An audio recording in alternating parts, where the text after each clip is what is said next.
Welcome back to Choppy Academy. Today we're going to be doing a study on choppy layers, but we don't want choppy layers like it was a mistake. We want choppy layers that looks good, balanced, and creates a lot of texture. This haircut's all about getting separation and pieciness and getting that kind of lived-in layered feeling. So we're going to show you how to section it. We're going to show you how to build the right texture by doing some deep channel cut with our razor, and we're going to show you how to do a nice little face framing around the front. So we're going to start here working on our perimeter shape and the overall length of the whole haircut. Natural part to the occipital, occipital to the mastoid, and then we're going to section off a center section. I'm going to go through and use my feather styling razor, and I'm using the limited edition wood grain. I'm also using the type R blade, and the type R blade exposes more of the cutting blade so I can cut thicker sections of hair, and it gives me a little bit more control. Now I'm taking horizontal sections and taking very, very deep, solid, severe channels because I want this hair to separate. So I want to leave it a little longer than I think I need in order to give me the overall length that I want. Because I'm taking such severe channels out of it, it's going to make the ends look and appear a little bit thinner, which is going to make it appear a little bit shorter. So cleaning up my shape there. Now we're going to go through and take a parallel section as I work up the back of the head. So every section is going to be parallel, and I'm going to start the exact same way. Start right in the center, comb everything clean, and then a very deep, solid channel cut all the way through to force that separation, to force that texture to pop into these tendrils. If I take the channels much closer and much finer, I'm not going to see as much separation. It's going to diffuse the texture, and I'm going to be more product dependent to get that separation. So here I'm just cleaning up a few pieces that got a little bit longer that I want to make sure that it's not sticking out too severely so it looks like it's longer on one side than the other. And I'm just going to go through and follow the same methodology. The deeper the channel, the more hair I take, the stronger the gap becomes, the more separation that I force into each section. So my layering that I'm doing here is really only going to be in the last 6-8 inches of the hair. I'm just following through exactly the same methodology to cut the entire perimeter shape to get the texture like I want. Sometimes the hair in the middle didn't reach, so I'm not going to cut so much in the middle. Where it gets longer on the sides, I still want to get everything the same length all the way across. As I pull some of the neck sections down, there's not a whole lot of weight removal that needs to happen, so I'm just taking off any kind of length that hangs over my perimeter shape to make sure we get the lengths the same. But then on the sides, it does need a little bit of weight removal and a little bit of channeling to make sure that the textures pop just like the center and the underneath sections. Now we're going to move on to the front, and I'm going to take the first bump from the hairline and take that all the way to the top of the ear. That's going to section out where the hair falls in the face. Now I'm going to take a center section right where her hair parts. I'm going to pull that forward, and that's going to be my length for her shortest layer around the front. I'm taking that little triangular section right where her hair separates and splits. Now I'll split that in half. I'll take the left and the right so I can have a guide for each side. Now here, working on the left side of her head, I will take a diagonal section, pull that over to the opposite side, and use my length from underneath to create a really steep angle for my shortest layer around the front where her bang section is, to blend in with all the face framing that I'm going to start to introduce as I work into the sides. Now the steeper that angle is, the faster the speed of movement that I create going from short to long. And just continuing that all the way down to the perimeter length that I have at the ear. Give us a thumbs up, click subscribe, and the notification bell to be notified of future Choppy Academy content. Now we're going to go through and do the exact same thing on the other side, but in the opposite way. So where on the left side I was pulling everything to the right, here on the right side I'm pulling everything to the left because I want that increase of length to force it out of her face right at the fringe bang section, and then that blends into my face framing layers. Now, I'm not going through and putting a lot of texture into this section because it's already a little bit finer and thinner. And if I need to create more channeling, then I'll do that where the sections get a little bit thicker. Check our lengths. They look pretty good. Now we're just going to comb everything down, and anything that hangs over my face framing, I'm just going to cut that off. Now I want to be mindful of my perimeter shape right at the ear section. So when I worked on my perimeter in the back, I've cut everything all the way around, and now I'm working on my face framing.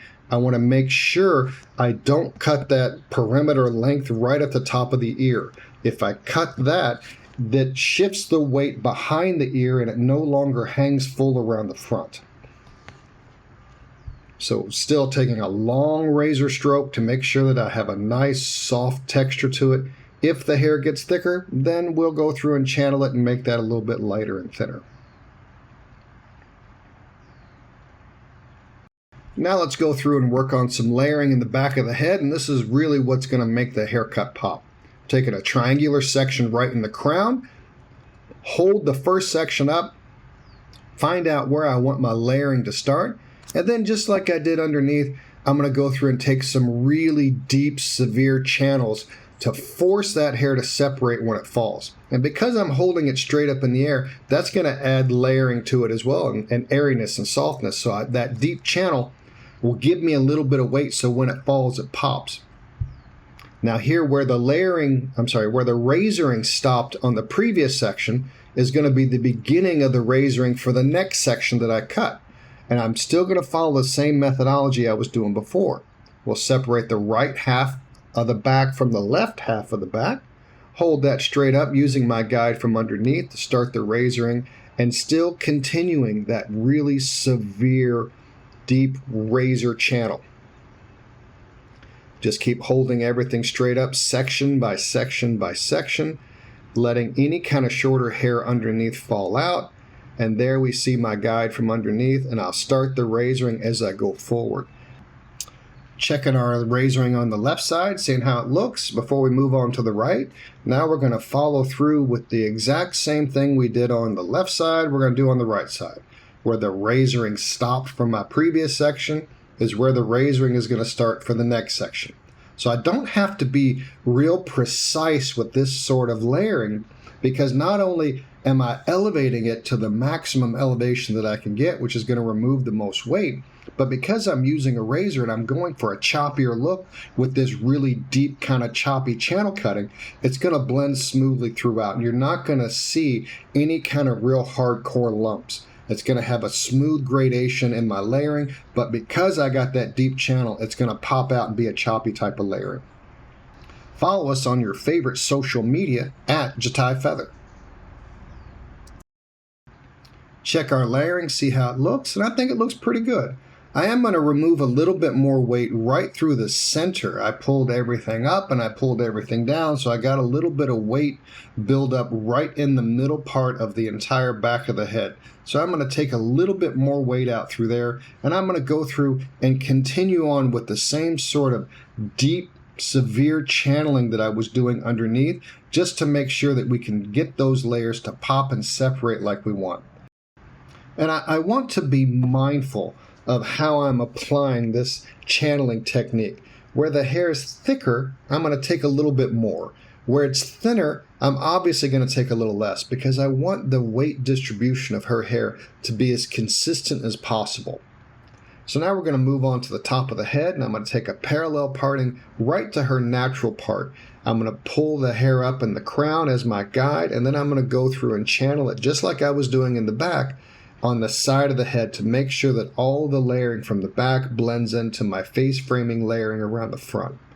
And then just continuing to channel that through and not trying to be real precise and real meticulous about this.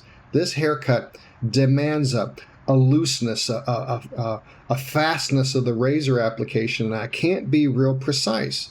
This is more of a haircut about feeling, so I want to make sure that I put that deep channel in it as consistent as possible throughout. Now we're going to continue on the opposite side, pulling everything up. Anything that hangs out, that doesn't look right, that doesn't feel right, I'm going to take a little bit of that out. Now let's go through and start to blow dry. And when I start blowing dry, I'm going to start right around the front. I'm going to pull everything forward, blow everything back so it kind of gets confused, because I want this hair to have some volume, but I don't want it sticking straight out. So I'm going to start at the bangs, because that's the most important part of the blow dry, is how it looks around the front. Now we're going to work in the back. I'm going to blow dry everything at the roots to get it off of the scalp so it has a natural fullness. And then I'm going to go through and polish it off from the mid shaft and the ends with a little bit of a round brush. I want just enough bend to force the layers to kind of separate, but not so much that it starts to look real glamorous. Around the front, I'm pulling everything forward with a little bit of bend, moving back away from the face. And then I'm going to take a cold air shot and blow everything around to get some air in it so it has a more natural kind of look to it. After I got everything dry like I want, I'm going to put a little bit of styling cream on my hands and go through and just encourage those pieces to separate so we can really see our layering pop. And I think that that looks pretty good, and everything's popping really, really well. Here's our end result, and I think we're looking pretty good. I like the way that the texture really fits with her natural texture, and we got a lot of separation to it. So this is a choppy type of layering that still blends and doesn't look too chunky. You got the separation from all the layering in it. You got the pieciness from all that deep channel cutting, and the face framing lays really nice around the front. And this is not about being super smooth. It's about getting some pop from the layers so it looks a little lived in and a little more rock and roll than a glamour type of layering. So I think it works really well. And it fits on most types of hair. On all but the curliest types of hair, this shape would work really, really well on. Please check out the Tata Academy. There's all kinds of fantastic information on there that will make you a better hairstylist and barber. Also, let us know what you'd like to see in the future. Any suggestions would be great. Thank you so much. We'll see you next time.